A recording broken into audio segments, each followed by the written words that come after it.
Minus front crops the front piece of the artwork from the back piece and leaves only the cropped back piece of artwork. Press Add Design. Select Artwork Cut Shapes from the folder menu. Select the filled circle shape. Left mouse click and drag to draw a shape or left click to insert it at its original size. Click on the Select tool. Right mouse click on the shape and choose Copy. Right mouse click again and choose Paste. Select a different color tile for the second circle and then move it over so that it's overlapping the first circle. Select all items in the Sequence View window. Click on the Arrange tab.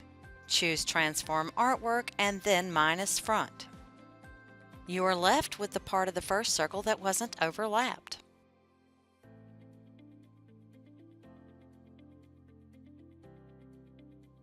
For more information about this and other Brother products, visit your local authorized Brother dealer.